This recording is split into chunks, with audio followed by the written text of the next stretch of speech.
Howdy,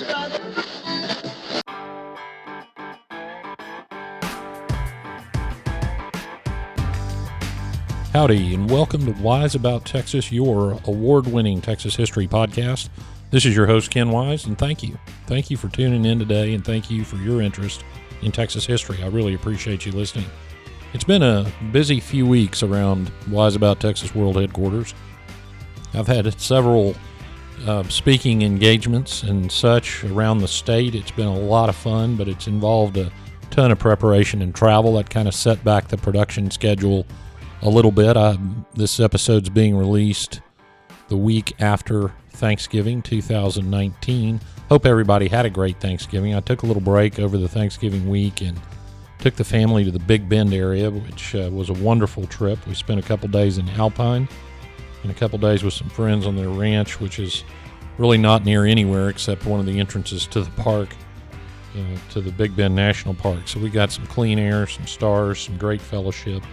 You might have seen some pictures on Wise About Texas social media. I'm sure I'll put some more out when I think about it. What a great area of Texas. If you haven't been to West Texas and the Big Bend area, get out there. It's well worth the trip. Well, I was inspired while I was out there to work up a few stories that have some Big Bend connections. So we're going to talk about one today. Now, out west of the Pecos River is really good cattle country, and in the late 1800s, which was fairly early in the settlement of that area, men were seeking their fortune by running cattle near Alpine in the high grassland country out there. And in those days, it was open range, wasn't fenced off. So at certain times of the year, the various ranchers from the area would get together to gather the cattle, and we call that a roundup today. They didn't always call it a roundup back then. But they would sort those cattle by owner, and they would brand the calves, castrate the bulls, etc., etc. But in January 1891, an incident occurred that haunts the trans-pecos to this day. An argument broke out over the ownership of a certain bull. That argument left one man dead, and the bull branded murder.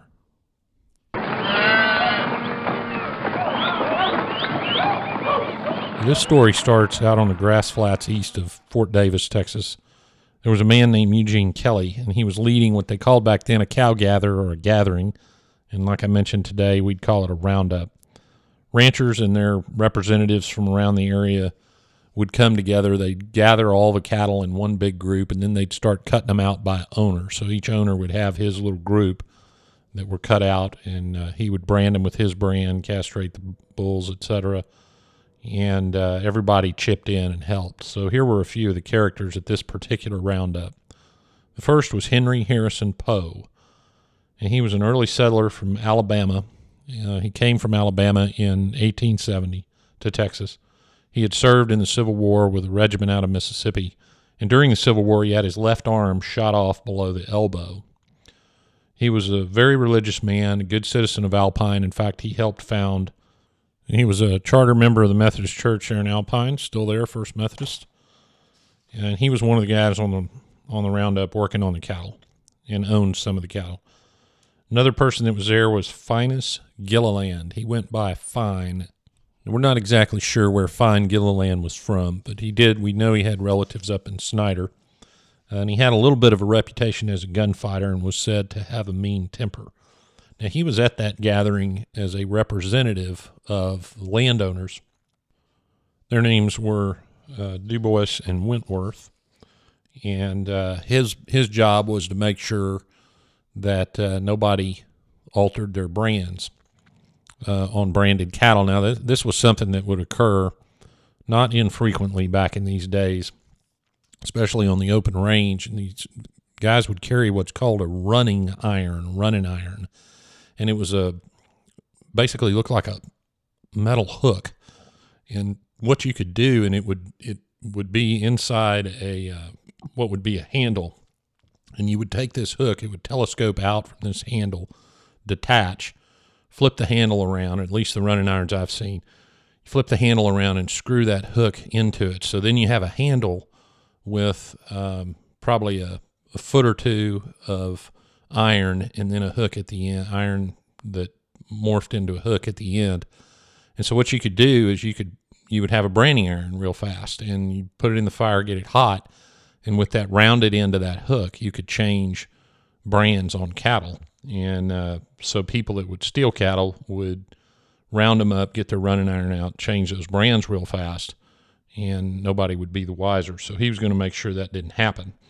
Another guy out there was Emmanuel Clements. He went by Manny. Now, Manny Clements was more of a problem. He was a cousin of the notorious gunfighter John Wesley Hardin, and it was said that on one cattle drive when they were up in what was called Indian Territory then, it's now Oklahoma, that he shot 2 cowboys to death on one cattle drive. His brother-in-law, coincidentally, was a notorious killer, and I've already got a folder on this guy for a future episode, so I'll try to move that up the list. This guy was named Deacon Jim Miller, and he was a killer and a gunfighter. And so Manny Clements was his brother-in-law. So Manny was in the company of some rough customers. In fact, there's a story that I ran across at one time that Manny got indicted in Alpine, and he and John Wesley Hardin and Jim Miller all walked in to this lawyer's office, and this lawyer was said to have had a witness that was going to testify against Manny, and they discussed the matter, and that case ended up never going to trial. Also, ironically, Manny Clements later in his life became a deputy sheriff, but that's a whole nother story. So these guys are rounding up these cattle, and in the middle of the mix was a yearling bull, a brindle bull. Now, brindle is a color that's really technically a mix of colors, and it kind of makes the cattle look striped. So there's this brindle bull in the middle of the herd, and he wasn't with his mother. And so they couldn't really tell, if a calf is with the mama cow and the mama cow's branded, then that calf belongs to the owner of that cow. But this bull wasn't with his mother, so there wasn't really any way to tell. Now, there were 2 cowboys working out there that went up to Henry Poe, and said that we've seen that bull calf with one of your cows, and that it's from your cows.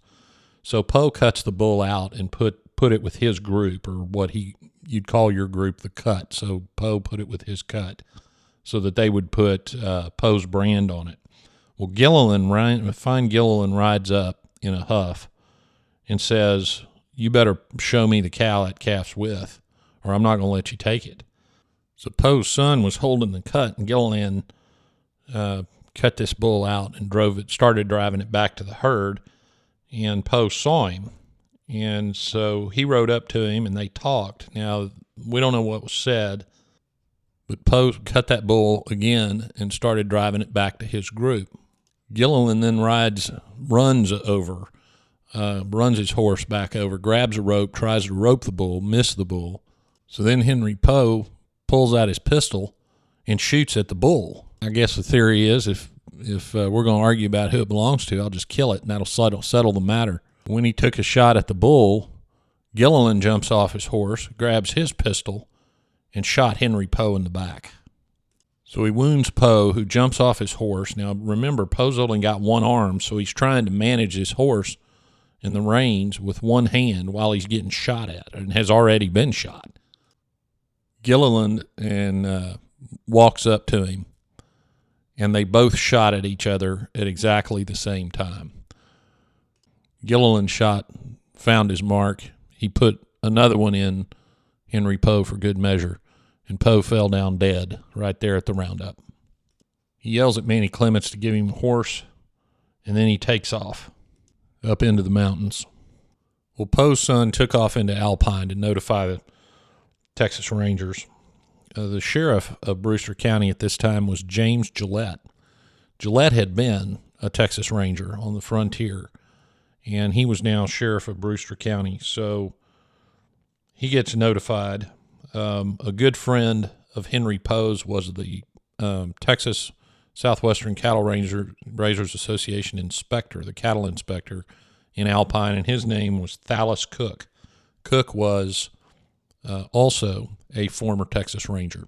Now, we couldn't verify the records with the TSCRA, the cattle raisers, on Cook's service as a cattle inspector, but he's mentioned as a cattle inspector in the newspapers.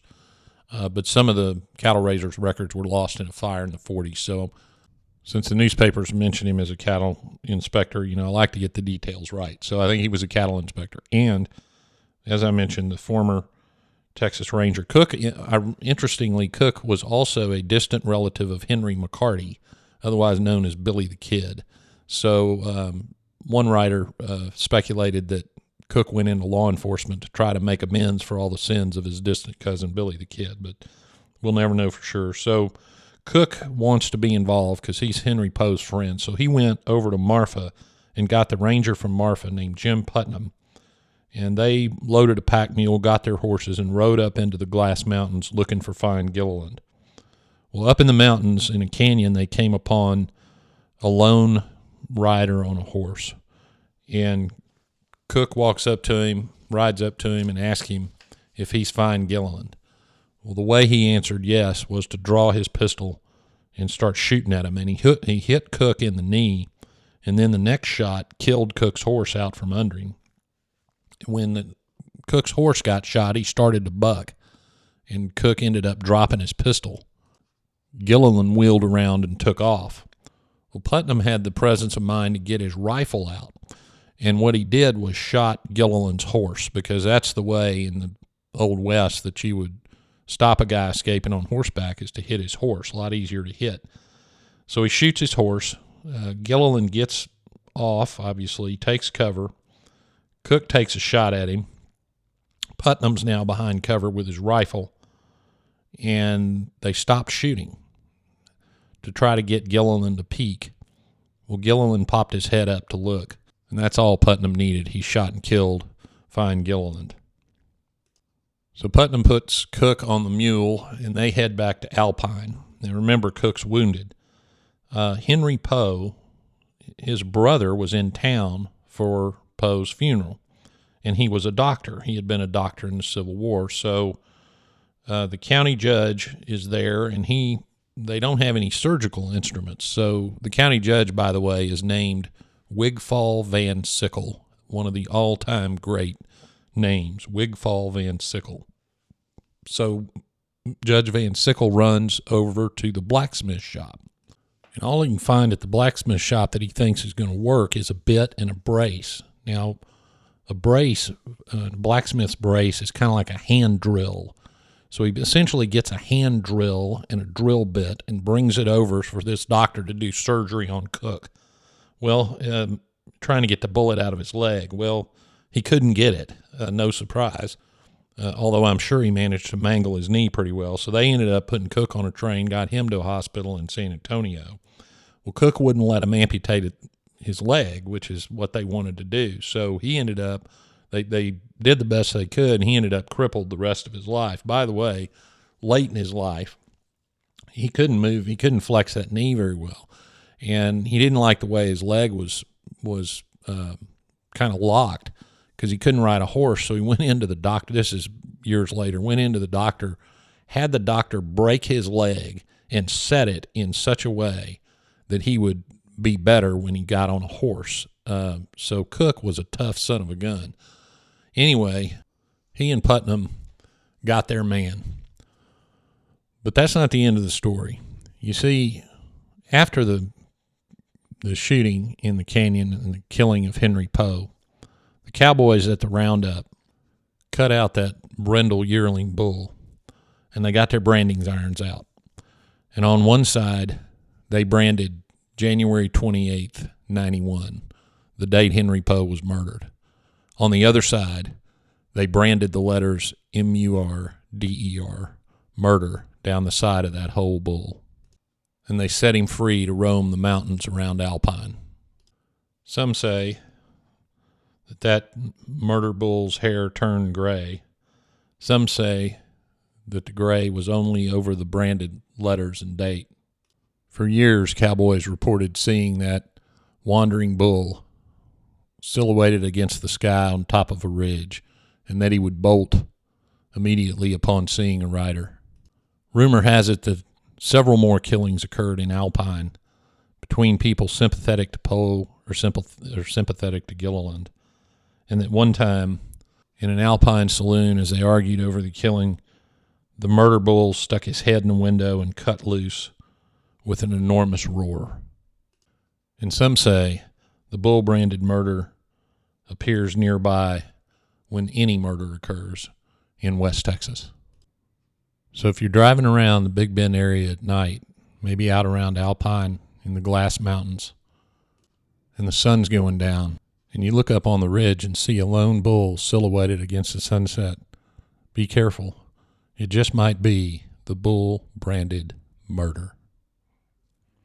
Now we come to the part of the episode I call Getting There, where I tell you how to go see a couple of the places mentioned in the episode. Off State Highway 67, northeast of Alpine, Texas, is Gilliland Canyon, named for Fine Gilliland, where the Rangers got him. Thalas Cook is buried in the Nesbitt Cemetery, which is off Highway 142, outside of Marshall, Texas, which is in East Texas, about as far away from Alpine as you can get. Henry Harrison Poe is buried in the Elm Grove Cemetery in Alpine. That's the main cemetery in Alpine, south of the railroad tracks.